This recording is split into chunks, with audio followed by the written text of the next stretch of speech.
Hello, hello, hello. It's Nitram Daniel Streeball here. Why did I say that, you may well ask? Well, that's because I just thought I'd mix things up a bit. Now, Nitram Daniel Streeball. Anyone get the significance of that? Nitram, that's a bit of a giveaway. Daniel, you never get that in a million years. Streeball. Streeball's an easy one. Well, it's Martin Roberts backwards. Well, with a middle name as well, but I don't want to tell you what that is because people make fun of it. So yes, Nitram Streeball here.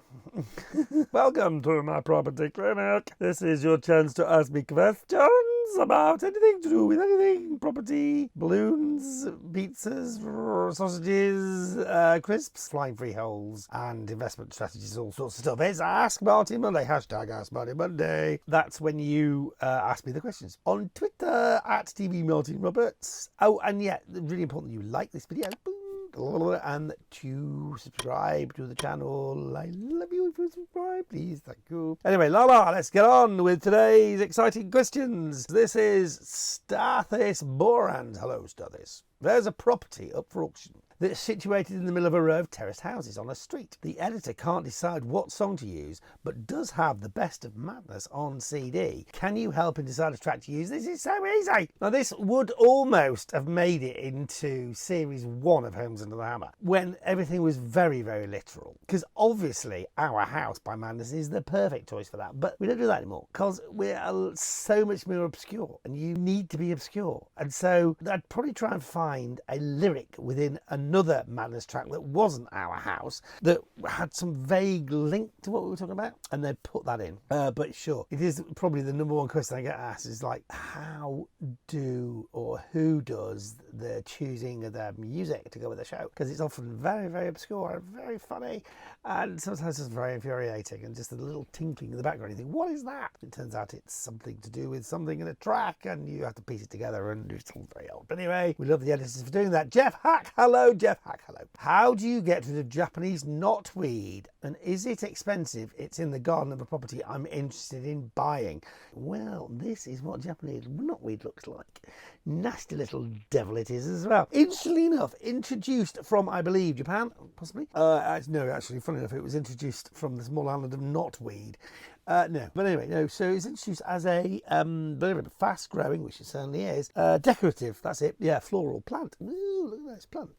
What they didn't realise was it spreads like wildfire, and yeah, not good.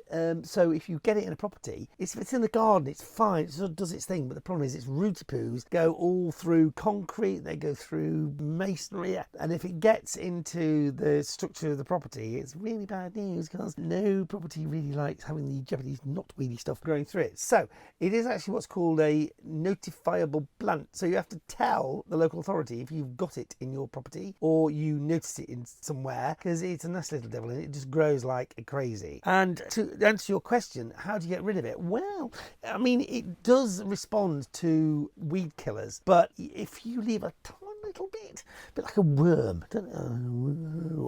isn't it right if you cut a worm? I would, obviously. Worms, if you sort of slice them up a bit, the rest of it grows. Is that right? Am I thinking of something else? Am I thinking about something like sci-fi movie from my childhood? I don't know. But anyway, Japanese knotweed. So if you leave a little bit of the root and don't get it completely tucked away, then you have all sorts of problems and it comes back. There are specialist firms who will deal with it. It's not cheap. It's a specialist job. It's not exactly, NBC suit, but it's almost. So yeah, possible to get rid of it, but you need to factor in a good few £1,000 at least to sort it out. Clive Webb, hello Clive.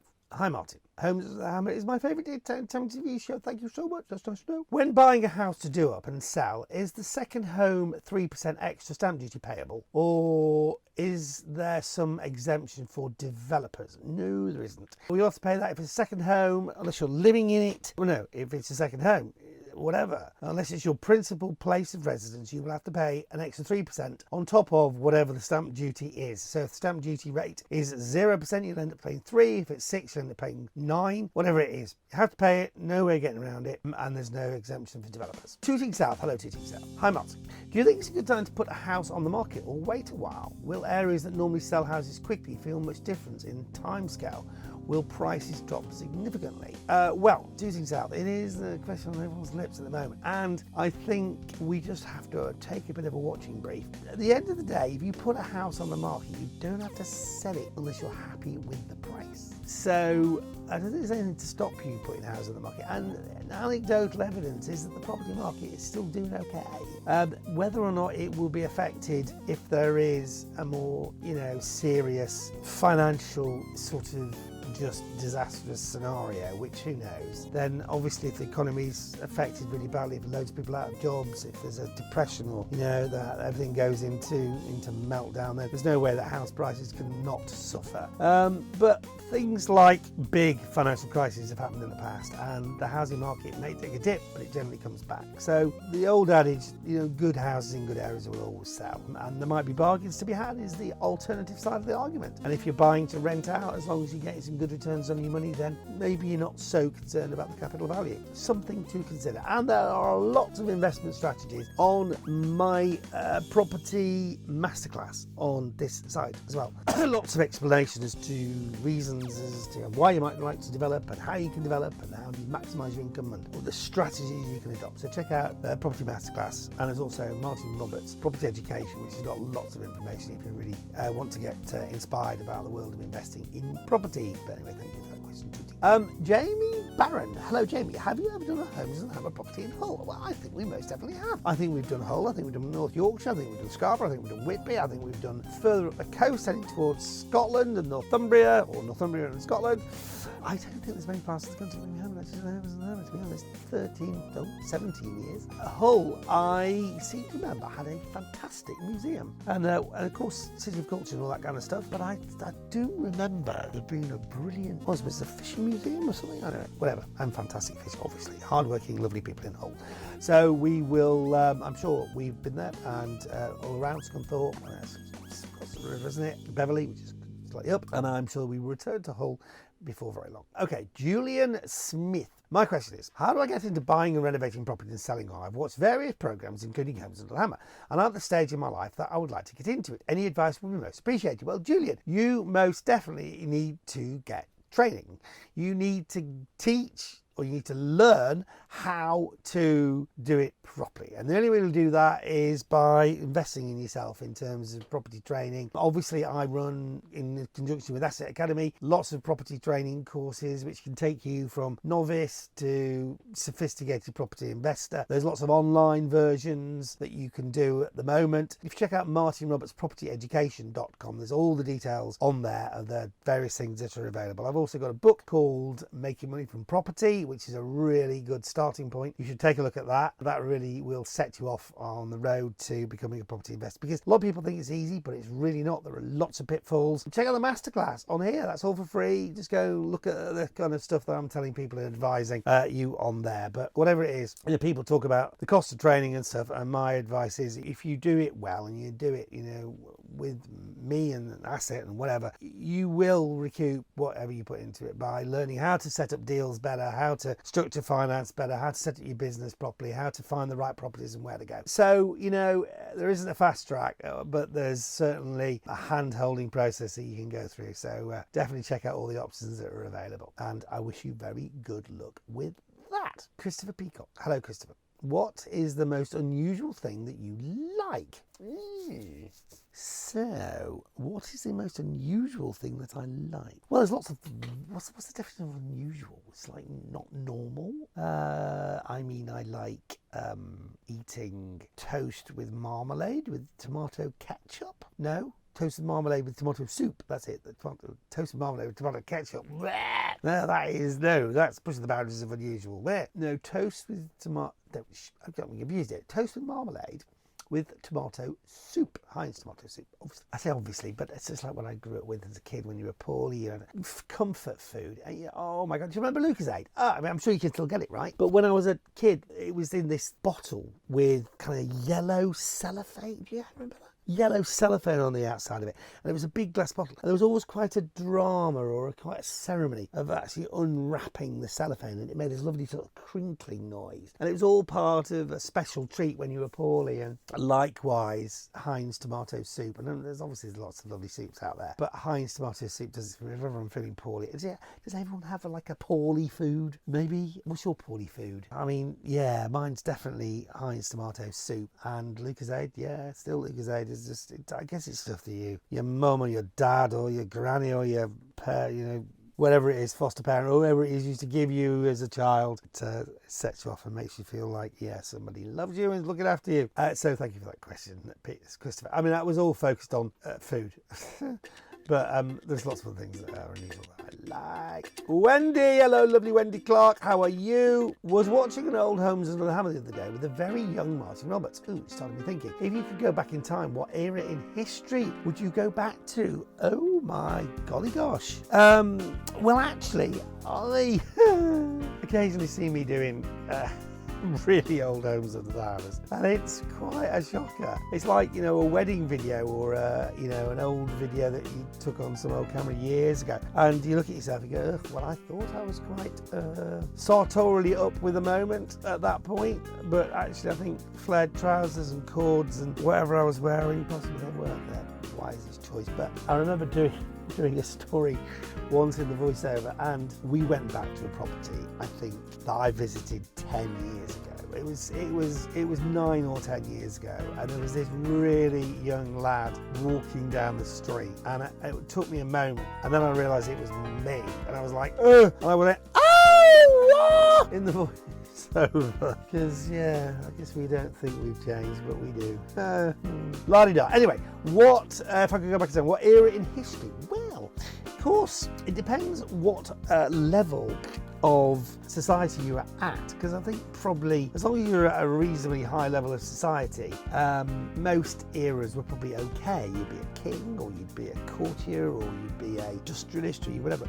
I think if you're at the lower end of society, would have been pretty pants, slavery, child labour, illness. I'm thinking about, people building the pyramids and the slaves there, whack and carry that heavy block. Yeah, I think generally as a unless you sort of lived on a bucolic farm, and some milk cows or something where we didn't have any troubles in the world, maybe. But I think actually, recent times notwithstanding, I quite like the history that I've sort of been in.